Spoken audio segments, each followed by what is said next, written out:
Morning student, welcome to online class 7। बच्चों, आज मैं आपको हिंदी लिटरेचर में चैप्टर 2 फिर से इसको पढ़ाने जा रही हूँ। जैसा कि आपने वीडियो को देखा होगा, जब मैंने फर्स्ट वीडियो आपको सेंड किया था 25 तारीख को, तो उस वीडियो के माध्यम से आपने पढ़ा और समझा।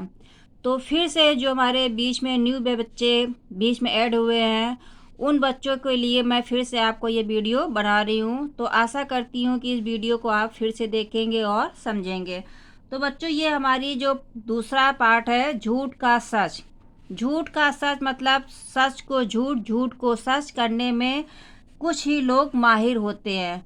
तो हास्य कथा, ये बच्चों ये हमारी हास्य कथा है। तो जैसे कि हास्य कथा मतलब हंसाने वाली कथा, शेख चिल्ली, मुल्ला नसरुद्दीन, तेनालीराम तथा बीरबल की हास्यपूर्ण कहानियाँ हाजिर जवाबी के लिए प्रसिद्ध थी। तो ठीक उसी तरीके से हमारे गोनू झा एक व्यक्ति हैं जो अपनी चतुराई के लिए प्रसिद्ध है। तो ये हमारे गोनू झा हैं और ये इनके बचपन के मित्र, जो आपको ये चित्र में दिख रहा है, ये हमारे गोनू झा हैं जो अपनी चतुराई के लिए प्रसिद्ध है और ये उनके बचपन के मित्र हैं। तो बेटा, गोनू झा जो है ये बिहार राज्य के मिथिला प्रांत के राजा हरि सिंह के दरबार में रहते थे और ये अपनी चतुराई और हाजिर जवाबी के लिए प्रसिद्ध थे। कौन? गोनू झा जो थे वो मिथिला प्रांत के राजा हरि सिंह के दरबार में रहते थे और अपनी चतुराई और हाजिर जवाबी के लिए प्रसिद्ध थे। बिहार में गोनू झा से जुड़ी अनेक कथाएं प्रचलित है। जैसे हमने बताया आपको कि शेख चिल्ली, मुल्ला नसरुद्दीन, तेनालीराम तथा बीरबल की अनेकों कहानियां हाजिर जवाबी के लिए प्रसिद्ध हैं। ठीक इसी तरीके से बिहार राज्य में गोनू झा की भी अनेकों कहानियां प्रसिद्ध हैं। तो आइए हम अपने पाठ में आते हैं बच्चों। कुछ लोग ऐसे होते हैं जो बातचीत में इतने चतुर और निपुण होते हैं, मतलब सब मनुष्यों में ये क्वालिटी नहीं होती है कि हर कोई अपनी बात को गलत को सही, सही को गलत साबित कर दे, लेकिन गोनू झा में ये इनकी चतुराई थी। तो जो बातचीत करने में इतने चतुर होते हैं कि गलत को सही और सही को गलत साबित कर दे।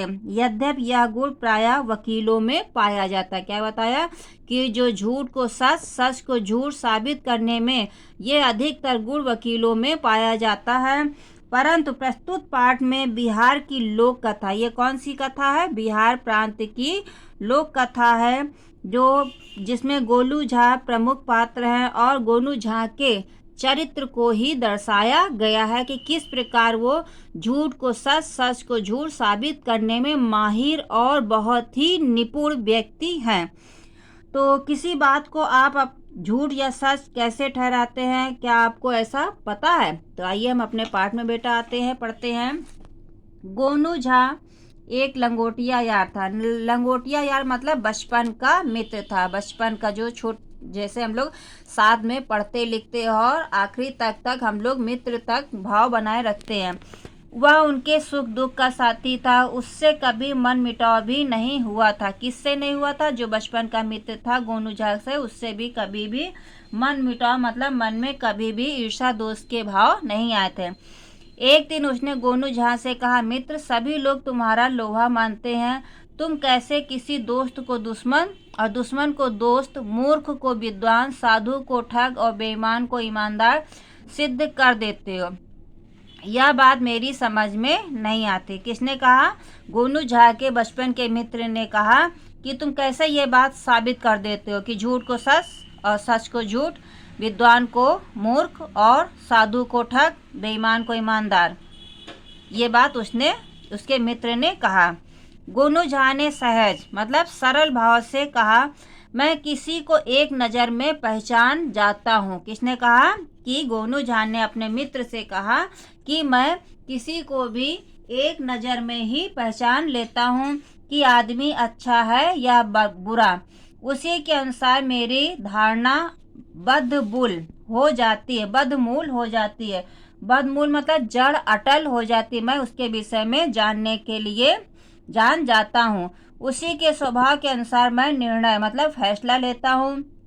अगर कोई परिस्थिति वह झूठ या बेईमान बन जाता है जबकि उसका चरित्र वैसा नहीं होता है, मैं उसे सुधारने का अवसर देता हूँ। उसी प्रकार कोई मक्कार या घमंडी, मक्कार मीन्स होता है धूर्त, और घमंड पाखंडी मीन्स होता है छली, मतलब जो हमारे साथ छल कपट करे, अगर महान बना रहता है तो मैं उसे उद्घाटित, मतलब होता है पोल खोल देना। मैं उसने कहा कि गोनू जाने कि अगर कोई मक्कार या पाखंडी व्यक्ति महान बना रहता है तो मैं उसकी पोल खोल के ही दम लेता हूँ। किसने कहा? गोनू झा ने अपने मित्र से, बचपन के मित्र से कहा। उसने उत्सुकतावश पूछा, मतलब जिज्ञासावश पूछा। किसने पूछा? उसके मित्र ने, मतलब गोनू झा के मित्र ने पूछा, मेरे बारे में तुम्हारी क्या धारणा है?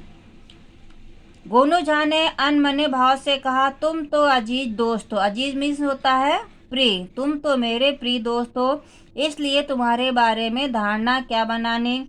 उसने जोर देते हुए कहा, फिर भी, मतलब उसके मित्र ने कहा कि मेरे विषय में तुम क्या जानते हो और मेरे विषय में तुम्हारी क्या धारणा। इस पर गोनू झा ने कहा कि, मतलब अनमने भाव से कहा कि तुम्हारे बारे में मैं कभी ध्यान नहीं देता हूँ, वैसे भी तुम मेरे मित्र हो। गोनू झा ने चिंता प्रकट करते हुए कहा, मुझे शंका हो रही है कि तब तुम्हारी दोस्ती दुश्मनी में ना बदल जाए। ना, इतने दिनों की यारी और तुमसे दुश्मनी। किसने कहा? गोनू झा ने अपने मित्र से कहा कि ऐसे कैसे हो सकता है कि इतने दिनों से हमारी तुम्हारी दोस्ती है और पल भर में दुश्मनी कैसे हो सकती है?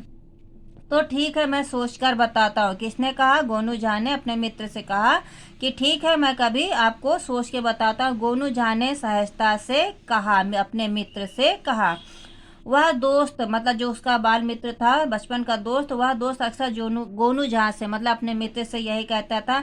गोनू झा यह कहकर टाल देते थे, मैं अपने कामों में लगा हूँ, समय आने पर बता दूंगा। किसने कहा? उसने, गोनू झा ने अपने मित्र से कहा कि मैं समय जब आएगा तो मैं आपको बता दूंगा, तब तक मुझे तुम मिट्टी के 1000 सिक्के दे सकते हो। किसने कहा? गोनू ने अपने मित्र से कहा कि तब तक मुझे तुम मिट्टी के 1000 सिक्के दे दो, और अभी 500 ही चाहिए, शेष बाद में दे देना। किसने कहा? गोनू झा ने अपने मित्र से कहा कि अभी मुझे, मतलब मिट्टी के 1000 सिक्के चाहिए, लेकिन अभी मुझे केवल 500 ही दे दो, बाकी बाद में दे देना। मित्र ने पहले तो बात टालनी चाहिए, किंतु काम बड़ा नहीं था और गोनू झा जैसा परम मित्र था जो न जाने कैसा कैसा स्वांग मतलब क्या होता है? हंसी मजाक करना। स्वांग भरता रहता है। भला उसे हम कैसे मना किया जा सकता है? भला हम उसे कैसे मना कर सकते हैं? इसलिए हमने हामी भर दी। हामी मीन्स होता है बेटा हाँ कर देना, इसलिए उसने हाँ कर दिया। मित्र शीघ्र ही 500 के सिक्के देने आया। गोनू झा ने चौंकते हुए कहा, मित्र तुम भी सब दिन नालायक ही रहे, इतने सिक्के दे रहे हो तो किसी आकर्षक बटुए में दो। मतलब उसने कहा अपने मित्र से कि तुम सारे सिक्के तो मुझे दिए दे रहे हो और तुम हमेशा नादान ही रहे हो, लेकिन इस सिक्के को एक सुंदर से, आकर्षक में सुंदर से पर्स में, बटुए में दो। वह भी यह मान गया। कौन मान गया? उसके बचपन का मित्र मान गया। ये देखिए गोनू झा है और ये उसके बचपन का मित्र है। गोनू झा ने कुछ दिनों के लिए शेष सिक्कों को तगादा मीन्स बेटा होता है वसूली करना, ठीक है, वसूली करना छोड़ दिया।